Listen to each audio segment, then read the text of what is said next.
here we have the Springfield M1A. This is a very cool rifle, and I want to be clear, I'm a little bit of a slut for the M14 system in general due to the fact that it has lineage to the Garand, which is my favorite rifle, obviously. But before we get into anything, let's talk about our relationship with Springfield Armory. So we've obviously done videos on Springfield products that have been given to us, such as the Springfield Hellion. But in the case of this guy right here, we bought it just from a mom and pop shop just out here in town, and we went from there. So there was no exchange of money or anything like that, and all ammunition was sponsored by AAC. So on the Scout, which is the 18-inch variant of the M1A, there is a 22-inch, an 18-inch, and then a 16-inch variant. So the 18-inch right here, it comes with a forward rail. We've obviously changed almost all the furniture. We changed a lot of stuff up because what was important to me was seeing how, without changing any of the parts on the actual working system of the rifle, that being the bolt, the op rod, and the barrel, I wanted to see if I could make this more functional, and certainly I did. We have a Volter rail on here. We just have a normal USGI stock for the M14. You can see we have the full auto cutout right there. You need to make that guy. Identify the dog, over. So a lot of love has to be given to electrical firing device M57 for the inspiration on this particular build. We talked quite a bit. He's a cool dude, does a lot of retro builds, and that's kind of what we went with here. We have a PEC 2 on there, which is an older IR device. We have an older Surefire Light with a more modern EOTech because our older EOTech, it passed away and it's now with God. But in any case, everything else from there is as it came from Springfield. So this buttstock came from Springfield, although it was installed on this particular stock, and everything else is the same. Now, we shot a couple hundred rounds through it, and then we went ahead and took it apart, cleaned it really well, degreased it, re-greased everything that needed to be greased, and we've been shooting another 12. We're probably at around 1,500 plus rounds on this at this point. And so far, pretty good. A few issues, we'll talk about those in just a moment. But right now what we want to show is the practical application, because Grantham has always been about what, Micah? Science. The shooter's perspective. Shooter's perspective. Shooter's perspective. So right here, the M1A is a semi-automatic rifle firing 308. It's firing from a 20-round magazine typically, although it can use up to 25, 30-round mags, whatever your heart desires. I believe there's a drum mag for the M14 as well. Yeah, the X Products one. Yeah, that's right. Does it work? Sure. I don't know. Wait. Yeah. You know who we could have? We have Jeremy from Gun Mag Warehouse. Never mind. We actually poached it. I'm not sure about the X Products one, but the Pro Mag one also exists. Not a good idea. That's all you did was magazines, right? Well, no, but predominantly, yes. So the first thing we're going to be doing with the M1A is we're going to be showing controllability. Despite being a 18-inch 308, I find it quite controllable. But that's going to be for you guys to decide. We're going to have me, Micah, and Jeremy Stone. It should be noted also that Jeremy's like 5'3", 140 pounds. How much do you weigh? Probably about $155. If I really try for a while, $160. You want some raw milk? We're gonna get you up to 200, no problem. Yeah. Short guys, beef out, dude. Stand by. Woo! Nice. What was the time? Shit. 151. Yeah. I mean, that's a pretty dang good.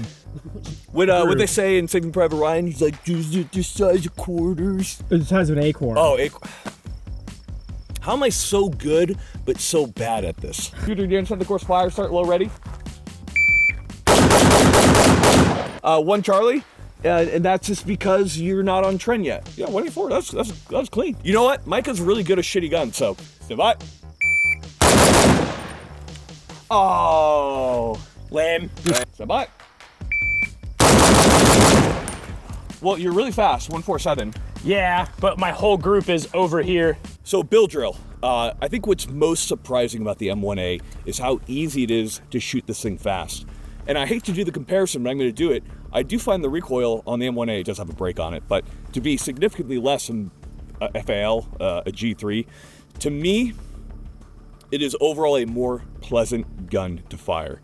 And it just wants to go fast. Has a better trigger than both of those guns you just named. Facts. The trigger, like a Grand trigger, an M14 trigger, is wonderful. And this is just like a stock one. If you get like one of the really nicely done ones by some Joe Bubba out in Georgia, he's like, oh yeah, old Joe worked for the Army in Vietnam, and you can done up your M14 real good. So we've christened in Jeremy Stone as part of the Grantham Onward Research crew, so you get to carry this around for the rest of the day. Thank you. It's good old military training right there. And we're gonna do one more drill to show you the maneuverability and how quick the gun can be run on the move. Or in classic Garand Thumb terms, M1A at speed.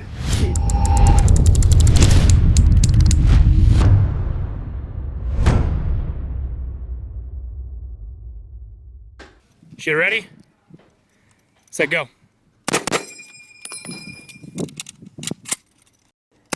Today we're gonna do one speedy boy drill. We're gonna be showing how maneuverable the rifle is. We have 3 targets set up, ending with a 90-yard shot. Not super far, but after this, we'll be testing the accuracy of the weapon. So make sure you stay tuned.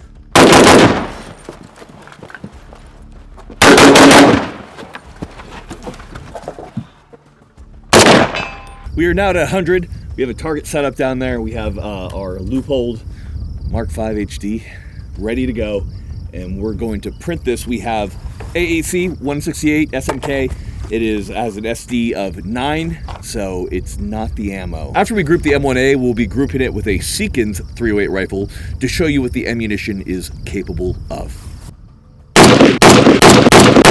And that was like a classic 2 MOA group from the M1A. It's very consistent. We'll measure it when we get down there, but about 2 MOA is what this gun seems to be capable of. I do want to point out that an M1A can be accurized. There are also national match, there are match grade M21s, but as they come from the factory, 2 to 3, sometimes 4. So I feel lucky to have a 2 MOA gun. It is a battle rifle, but let's take a look and see what a really good 308 will do. Right here we have the Seekins SP10M with a tangent theta optic. It's overkill, right, Micah? All right, guess which one is the M1A? This is actually a bad group of the Seekins. Usually does a little bit tighter than that, but I'm a shitty shot. But that's about 0.7. And then right here, we can measure this. This is actually a pretty good group for the M1A. That's one of the better ones we've got. Yeah, this is actually probably one of the best ones we've had. So I'm gonna go ahead and measure that right now. But this is actually a really good group out of our Springfield M1A. Typically it's grouped in about 2. This is a 1.5 in this case. Really good performance. It happened on camera, therefore it grouped 1.5. But consistently, Micah, what are we getting?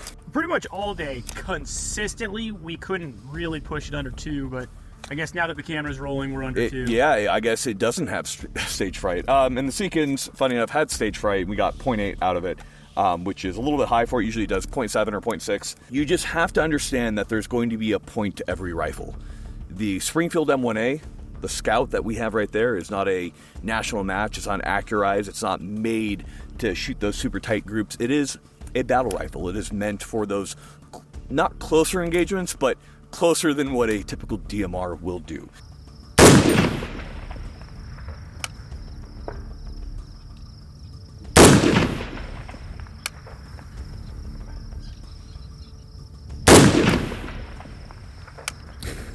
same like aims, good trigger pull, just off.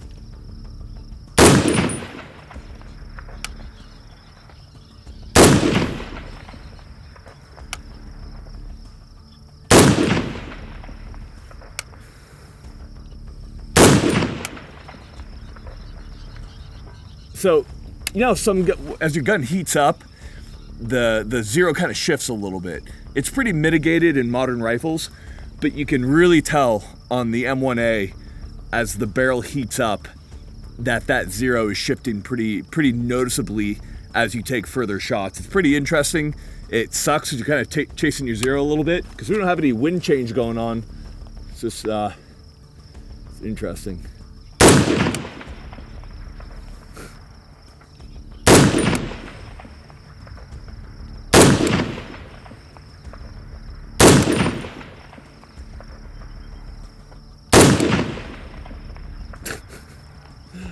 Doesn't make any sense.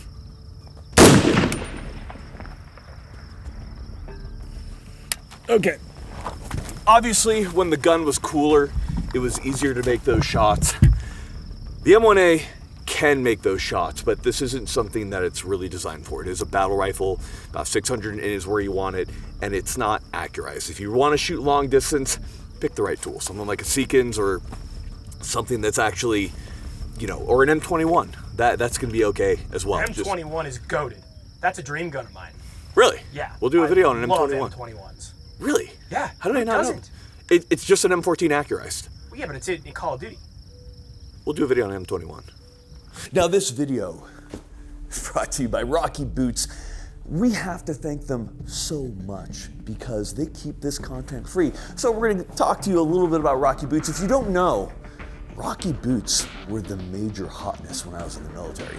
So Rocky proudly manufactures boots and footwear designed to protect the nation's elite forces, law enforcement, first responders, firefighters, and of course, concerned citizens. Now, if you don't know this, since World War II, Rocky Boots has been making boots for the United States Armed Forces and international forces to include the United States Army, the United States Marine Corps, Coast Guard. And now, today, Rocky is still proudly making these boots for the United States Armed Forces, its allies, including you guys. If you want something that's actually in regs, if you have to be in regs with your boots, Rocky S2Vs are freaking awesome. And I've used these extensively when I went through Indoc.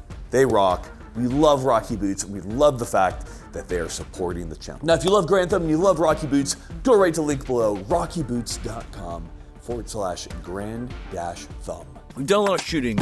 Now let's do a lot of talking. My favorite portion where I get to delve autistically into the Springfield M1A. I really do love the M14. So it should be noted that the Springfield M1A has previously been much maligned, whether for QC issues, for having terrible problems, for what have you. There's been a lot of hatred on the M1A that I would say is somewhat unfair.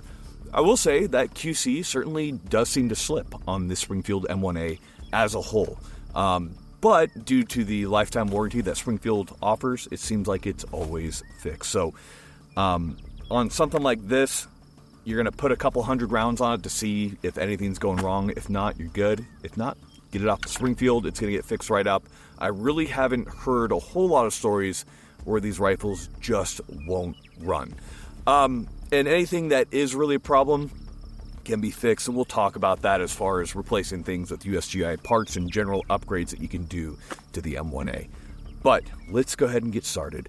The M1A semi-automatic 20-round magazine, long stroke gas piston owes a lot of its love to the M1 Garand. It's a very interesting rifle in the fact that essentially not a whole lot was changed from the Garand when the M14 was developed and subsequently when the M1A was produced. So we're going to start, as we always do, just what the Marine Corps loves, tip to butt. And we're going to start here at the tip of the rifle. So to start with, we do have a pretty ridiculously large muzzle device. I was very dubious as to whether this device would actually be good or bad. It ended up controlling the recoil very well at the cost of being extremely loud. And that does bring up the question of both flash suppression and of, what's a good word for it, suppressing the M1A. So it should be noted that an 18-inch barrel is actually pretty good. A lot of battle rifles in the space actually have shorter barrels than 18 inches. So it really isn't that crazy for a 308 to be pushing around 18 inches. Now, in the case of this right here, we are pushing around high 25s when we're firing 168 grain Sierra Match King. That is very fast. That is still retaining plenty of velocity. Obviously, a longer 21, 22-inch barrel is going to do better, but I really like the handy nature and the good balance that the 18-inch barrel provides. Now, as far as the barrels are concerned, there are 100% better barrels out there than the Springfield M1A. And indeed, this is something that people often change right off the bat, whether it be to something USGI, whether it be Fulton, whether it be Criterion barrels. There are barrels that are significantly more accurate because the M1A, although we had a 2 to 4 MOA rifle, the M1A can be made to print at 1 MOA or less with very nice builds. When we're talking nice builds, you have to understand the Springfield M1A comes in at around $1,600, $1,700 if you find it at a good price, sometimes even higher. But if you compare that to other M1A builds or M14 builds, you go up to Bola or you go up to Fulton Armory, you're looking at $3,000. And you go up to LRB, which is probably one of the best makers without getting into extremely custom guns, and you're well past 3,000 at that point. So as far as being a rifle at 1,500, that's an M14, you're getting a pretty good build that's fairly easy to upgrade. But in the case of this barrel right here, we're getting 2 MOA out of it pretty consistently, which is good for a battle rifle. So something like the HK-G3 that we have right here, this is an actual HK-91, which is basically, with the exception of no paddle, is a G3. You're getting about the same amount of accuracy out of this guy right here. So it's not, in today's world where rifles are regularly printing sub-MOA, it seems crazy to have a 2 MOA rifle. But it really isn't insane for a military rifle to have accuracy of that magnitude. Now, moving down to the gas system, this is one of the easy things to upgrade to improve accuracy, whether it be unifying the gas system, whether it be replacing the op rod with a USGI variant. There are many things that can be done, but the parts as they come from Springfield are wholly adequate. As you can see in today's video, the rifle runs fast, runs quick, runs well. I really don't have any qualms. A lot of the issues that we had are related to extractors and ejectors, which we'll talk about in just a little bit right here. Now, moving back from our gas system, from our barrel, we of course have on the Scout, Micah will pop up a picture right here, or he'll just tell me to screw myself. On the Scout, we have a little rail section, and it's actually a very nice position. It's perfect to put an EOTech, to put a red dot right up there. Now, in the case of us, I really wanted to build something kind of cool, so I did the full-length Vulture rail. Now, a couple of problems were induced there that we'll talk about, but the Vulture rail is extremely utilitarian, very useful, very handy. There are tons of rails out there. I'm not saying that this is the only one that you can get, but I like the look of it too. It looks cool, and that kind of matters. Now, the problem that I was referring to, and it just kind of flows naturally, is due to the fact that we're bridging over the top of the action. If there are any problems with the extractor or the ejectors, then those are going to be exacerbated by the fact that we are bridging that area. In fact, many mounts actually just go off the stripper clip guide and then don't bridge it, so the optic sits really high. And the reason for that is when it ejects, depending on how the rifle is gassed or how worn your extractors are, that brass can have a tendency to go up. It can impact the optic, which you can see it's impacting the bottom of the EOTech right here, and then it gets jammed between the optic rail and the bolt and induces a malfunction. You've probably seen this a couple times in the video. Oh, this is the one problem with rails that bridge across the action. Hero guns. This doesn't mean that the M1A is a jam-o-matic piece of crap.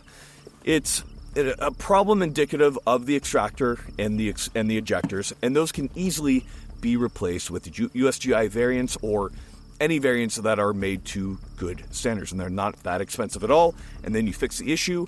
Conversely, you can also add some type of adjustable plug. Then you can gas the rifle well. This is what I prefer to do on most of my M14s. I'll add an adjustable plug, also replace the ejectors and extractors with USGI variants, and then I can both tune the amount of gas. Because here's the thing, the M1A, or the M14 in general, was made to fire 150 grain. It will obviously eat any 308 that you throw at it. However, having that adjustable gas plug to really get the gas system dialed in is going to be helpful, because it's going to make that system last longer due to the fact that it's gassed better, and it's just going to make your life better, follow-up shots easier because there's less gasoline in the system. The system's not beating itself up as hard.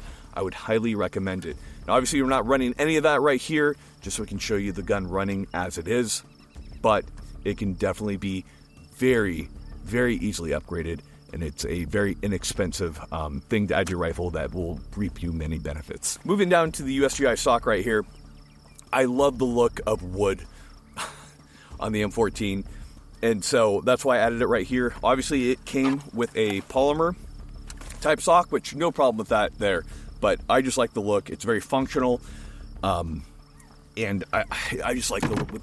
It just looks cool. Is that okay, Micah? I think wood is never going to go out of style on firearms. Yeah. Is that fair? Yeah, it's like the old boomer, like, you're going to beat somebody to death with that piece of wood, son. Yeah. What you going to do with your polymer Glock? Now, the real question is, what's the best wood? So actually, there's a talk about this, because a lot of the newer stocks are walnut versus birch, and apparently the birch wasn't nearly as strong as the modern walnut stocks, if I'm not mistaken, but I believe they were birch before. In any case, the stocks that we're seeing today are actually stronger than what they saw back in the day. So actually, you could beat somebody more to death with a modern woodstock. And woodstock is very violent and not peaceful, like they said. Moving back from there, let's talk a little bit about the controls on the M1A. Probably my favorite thing is it's just a vibe reloading. So you do have last round bolt hold open on the M1A, on the M14, and you have a paddle lock. It's a very simple, very effective mechanism. Works well in the cold. I really like the simplicity of the system. And to put it in, you're simply going to insert it almost straight up and down, and then you lock it back, and it's in place. It's a little bit weird. A lot of people, when they first hop on the M1A, have a tendency to want to like really try to lock it in like it's an AK, but it's not. It's just a simple in and then back motion. It's a very quick reload. Then obviously, once you've done that, you're going to reach under, and you're going to pull that charging handle or pull it with your trigger, with your firing hand, but never take your firing hand off fire control. So reach under, rack it, back up into it. Moving back, the safety on the M1A, on the M14, on the M1 Grand is more of a suggestion, but it does work well. And the reason for that is it's this little mechanism right here. So that is safe. You know that because when you try to put your trigger finger in there, you're blocked by the safety. So you push it out, then you can immediately fire. In practice, how often was this used? Probably not that often at all. What's the Black Hawk Down? I hate that. You know, when I was in basic training, like what the guy always said, he was like, "This is my safety, say it with me." He kind of ruined the movie for me because of that. If you want to lock the bolt back without having an empty mag in there, you go ahead and pull back on the charging handle. You hit that right there, and you have your bolt hold open right there. So again, once you're loading it, you're going to mag in, and you are good to go. It's cool. It's cool to load the M14. The gas system, there's a lot of metal, and there is a big-ass long spring on this. In fact, it's actually pretty easy to show. So to take down the M1A, it's actually pretty simple. Pull back on the trigger guard, trigger group comes out. That's why it's so easy to change your trigger on these guys. And then from there, simply going to get the foot socket, nice little hit. And obviously on this one, we do have the bolter rail attached, but usually it's just a barreled action. So as you can see, it's very easy to swap things out on the M1A. It's very, can I say it, mission configurable? Is that okay? We're going to go with it. That's why we're going to go with it. It's very mission configurable. But what Micah was talking about, all that noise, so you can see that the op rod is slightly off track compared to where the recoil is going. So you have a lot of that metal sound every time that weapon's firing. You have the piston striking the op rod, and that's pushing it back. And every time you're firing this rifle, that op rod, that spring sound is so pronounced. It is a very cool noise. The M14 is such a distinctive chatter when it's firing that I absolutely love it. There are some guns that are so iconic when they fire, like you can recognize an AK when it fires. You know exactly when that AK is firing. You can recognize an MP5. It's a very distinct sound, just like with an M14. When you hear an M14 fire, you're like, that is an M14, unmistakable. And you learn that sound from Call of Duty Modern Warfare, right, Micah? So moving back from there, the trigger on a Grand, on an M14, on an M1A is really, really good. So you have about 2 millimeters of play. You hit the wall. That's like a 3 to 4 pound pull right there from the reset. Light, very. That's why it's so quick to fire this gun. And off the reset, it's like 3 pounds, dude. And that's not even a match trigger. I haven't done any work to this trigger. Man, they are just nice. You can really push the speed on the M1A. And the recoil is so simple. It's easy. Moving back from there, we have a classic stock. We have a little goon tape because I like it. It's basically hockey tape, but it's cool. And then, of course, we have a cheek riser. The reason for that being that we have an AR-style height optic that gets you to the correct cheek height. It actually ends up pushing the buttstock lower, so it's actually easier to control that rifle because the action is recoiling more into my body. That makes it an overall better system. Obviously, you have a little bit more height over bore. I don't think it's an issue. Know your holds, know your zeros. It's not going to be a big deal at all. The last thing I do want to note when it comes to the M1A is suppression. These are typically not threaded in a normal thread pitch pattern. You have to get some type of adapter. It is somewhat of a pain to suppress the M14 and the M1A, but it can be done. But if you do, you must have an adjustable gas plug to make sure you're not overgassing the system and beating it absolutely to death. We'll be talking about that in the M21 video, which Mike is very excited about. But in the end, I just love the M1A. There are a lot of faults with the M1A. It is not by any means a perfect rifle, but when I look at the M1A, I just like the way it feels. I like the way it shoots.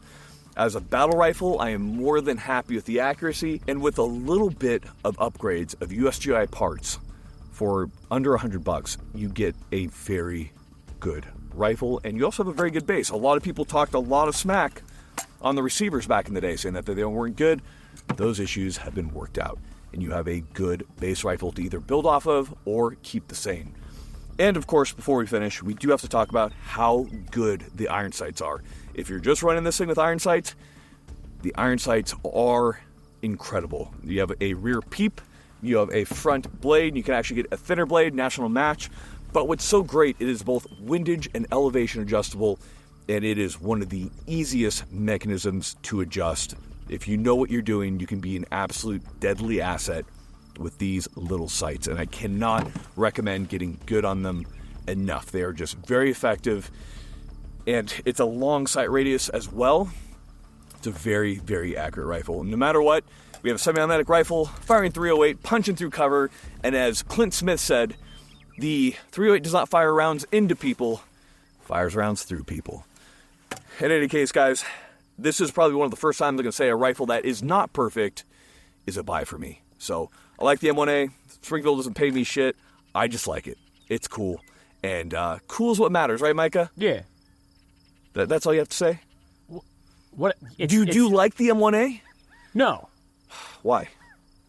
Because it's not an M21 or an M14 EBR. Ladies and gentlemen, thank you so much for watching. No matter what, get training. I will be super scared of somebody. Get out there. Stay good. Love you guys. Final thing for you guys, dad advice with Jeremy Stone. Hold on. Trust Let me your focus. government. Let me focus.